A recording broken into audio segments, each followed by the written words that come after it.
interactuado mucho con el público, es para todas las edades y te hace flipar todo el rato. Me ha parecido alucinante, sobre todo porque me he presentado para salir, he estado en el último número y ha sido una locura. O sea, verlo desde encima del teatro, si ya alucinas bajo, cuando estás encima con él dices, no puede ser. Ha sido una locura y cuando ha desaparecido el mago ha sido...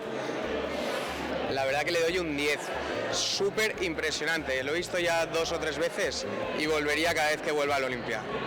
A mí me ha encantado. Muy bien, Para muy flipar. guay. Sobre todo el truco de la calculadora a mí me ha encantado. ¿Ha desaparecido el mismo? Pues yo me preguntaba, ¿cómo lo hace? Un 10 de 10. Le pongo un 10, un sobresaliente. La verdad que sigue impresionándome cada vez que vuelvo. 10 o 100. Yo un 11 y lo recomendaría a todo el mundo para que venga. Infinito. Un 12, ha sido una locura. Sí, he flipado mucho.